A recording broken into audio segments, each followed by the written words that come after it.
Shalom, shalom. First and foremost, giving all praises, honor, and glory to Yahweh Bashim Yahushai, Bahasham Makakodash. Double honors to the apostles and the elders that do with a great millstone. Peace and salutation to the Akim out there pushing this gospel in sincerity and truth. Say shalom to the humble and sincere sisters out there as well. This is the Brother Kalam from the GMS Shard Camp. Come back at you again with another lesson entitled Don't Let Riches Bring Pride. Right? Don't let riches bring pride. Don't let opportunity, don't let wealth, assets, and these various things cause you to be prideful and cause you to exalt yourself over brethren, over people in the world, over anybody. Don't think that you're better than someone or you're greater because you have wealth, you have money, a nice car, or you're working in a nice job, good paying job, financially stable, and all these things, because it's very easy to get caught up in this. You get a nice job, you get a good paying job, right? You're able to see a way, you're able to provide for your family. If you're living by yourself, you're able to provide for yourself, you're able to do certain things you couldn't have done before. You might buy some nice clothes and nice shoes, you might buy a vehicle, right? You might start to do certain things that you never had the luxury of doing before. And with everything you buy, and with every dollar you make, the window for pride creeps open a little by little bit and a little bit. You understand? Because your possession and all these things would make you think that you're better than someone who doesn't have it. Because we know women flock to men like that, to men that have this shit together. And it's only natural that a woman would want to be with a man that is stable. You understand? You can't blame a woman for finding a man who's stable attractive, and the one in poverty finding him unattractive. You understand? It's natural. The same way a man would want a virgin and want she to be modest and righteous as she could be, and beautiful, and all these things. That's what he wants. He wants a woman that's submissive, humble, listen. It's only right that she should want a man that could provide for her, could take care of the future kids, could give her stability, could give her a home, you understand? Somewhere to stay, could make her feel comfortable. Is only right, But back on topic, when women flock into you have money, you have this, you have wealth, everybody watching you like, hey, you have money, man, ladies, man. It will bring about a sort of puffed upness, and that is where the destruction will begin. We know that the Most High hate pride. A wise man that receives wealth knows that it was the work and is the work of Yahweh Bashim Yahushai. He fully acknowledges that yes, he went and applied, or he got the link, or whatever the case is, but he understands that there was the Most High behind the curtains setting it up for him. You understand? He's aware of this, so he gives the glory and the reverence to Yahweh Bashim Yahushai, and he gives the Lord a portion of this earning to show that, hey, Most High bless me with this. You understand? Not me of myself. So let me get into it.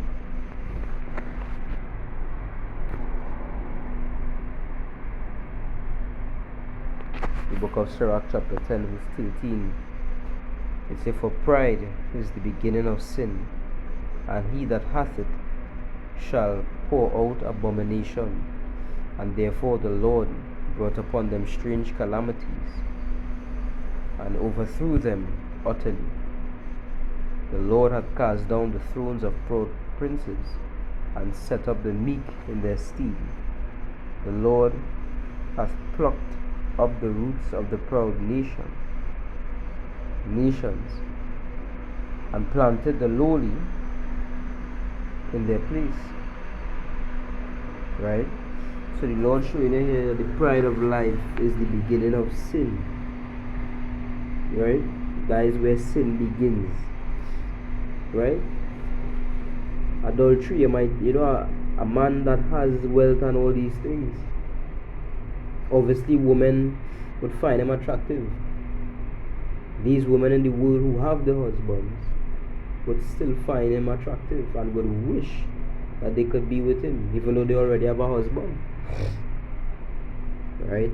The wealthy man would use this to his advantage. The rich man would, because he knows that he doesn't have to put in too much work. He knows that he doesn't have to do anything to get this woman.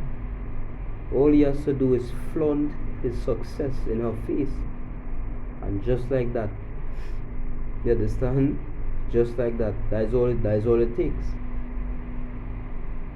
So a man who was poor and has become wealthy, he doesn't know about those luxuries. I wouldn't even call it a luxury,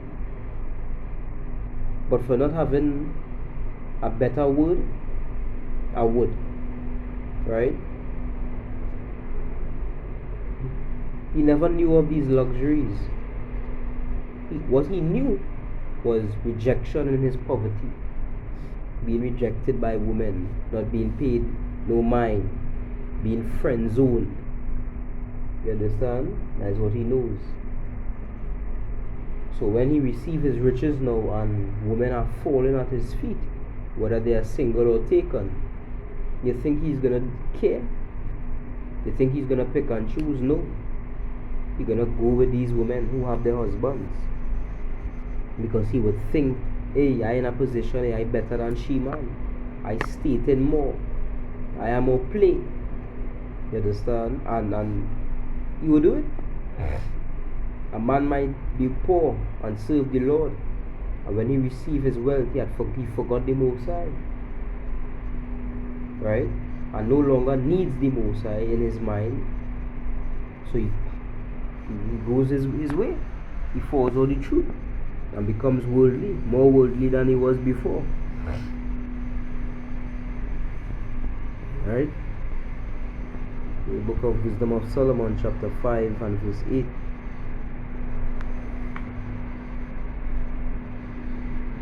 It says, what hath pride profited us? Or what good hath riches with our vaunting brought us? All those things are passed away like a shadow, and as a post that hasted by, and as the ship that passeth over the waves of the water, which when it is gone by, the trace thereof cannot be found, neither the pathway of the keel in the waves. Right? So the ungodly, this is what they're going to see when they see the righteous man stand in boldness on that day. They're going to begin to load themselves and repent. Try to repent from the lives that they had lived. You understand? They're gonna begin to reflect on all the evil that they had done, but it would be too late. Right? What it say? It say they're gonna tell themselves, what had pride profited us? What good had our riches brought us? They're gonna realize that their money meant nothing. And that is what a man of the Lord needs to understand. This world is temporal, and it would not last forever. The things of it is temporal and will not last forever. So am I saying live choose poverty? No. If there's opportunity where you could better yourself, better your financial situation, by all means take it. Why live in discomfort if you don't have to? Right? If you in God's liberty to get a job and work and make money and live, a stable life financially, then do so. Right? By all means. But do not let money pollute your mind. Don't let the things of this world cause you to sin and turn from Yahweh Hashem Yahushai. Don't let nothing separate you from the love of Yahweh that is in Yahushai Hamashiach. You understand? The time will come where you will see that riches do not matter. You will see that fancy cars and big mansions and wads of money and gold and silver and nice clothes and women and all these things and buying bottles in the club and stunting, and you would soon realize that these things don't matter. Right? There's no true worth behind them. Its worth cannot compare to the worth of the truth. Always stay humble and give reverence to Yahweh Hashem Yahushai in poverty and in riches, as Job did.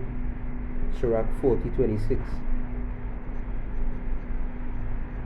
Riches and strength lift up the heart, but the fear of the Lord is above them both. There is no want in the fear of the Lord, and it needeth not to seek help. I read verse 25. Gold and silver make the foot stand sure, but counsel is esteemed above them both. So we see that the Bible even say, money is a defense. So we see that having money, it say what? It will make the foot stand sure. It will lift up the heart, because obviously it would rather be comfortable than always had to look for it and don't know, where meals coming from, and you're living in that stressful situation. You would rather have all something, you would rather have daily bread. So sure, money is useful and we use the world and not abuse it, but it say what counsel is esteemed above them both. The fear of the Lord is above them both, and there is no want in the fear of the Lord. The service of Yahweh Hashem Yahushai is worth more than gold and silver and precious stones. Salvation, glory, honor, immortality, infinite wealth, and all the things that shall come in the new heaven and the new earth are esteemed higher than the things of this world. The woman that you're seeking after will die. They will grow old and lose their beauty and die and be forgotten for all time. Cars that you're seeking after, the car that you spend 400,000 for today will be worth 40,000 in some years to come. The big mansion that you built eventually will crumble and fall. You understand? All that you had done would be forgotten, except the good that you did in the name of Yahweh Hashem Yahushai. The Lord will remember that forever and bless you for it. You understand? The book of Sirach chapter 1 verse 30. Exalt not thyself lest thou fall, and bring dishonor upon thy soul, and so power discover thy secrets, and cast thee down in the midst of the congregation, because thou camest not in truth to the fear of the Lord, but thy heart is full of deceit. Exalt not thyself in the truth, right? Not because you're good at something or you have a position mean you're gonna rank up yourself and make yourself feel like, use a King David or use a Elijah. or use a James and a John, or some prophet or something special in the midst of your brethren. Just be you and do what you have to do, and forget all that pride, forget all that arrogance and selfishness. Rather be selfless. And in the world as well, don't let the job you have, the money you make, and these things make you boast yourself against anyone else. Because the same way the Lord gave, the Lord could take away. And I could speak from experience, living without a job, family to provide for. That shit don't feel good, and every time I try to describe it, that's all my brain could come up with. That don't feel good. You understand? It don't feel good having to live like a beggar. You understand? Having to be in that low, damn near poverty, not a dollar in your pocket, not a dollar to your name. You understand? I thank you about Shemir Shai for all that he had done in those perilous times. But not because you're in a better situation and a better place right now, mean you're gonna forget those days. Mean you're gonna forget about Shemir Shai and what he had done and what he did.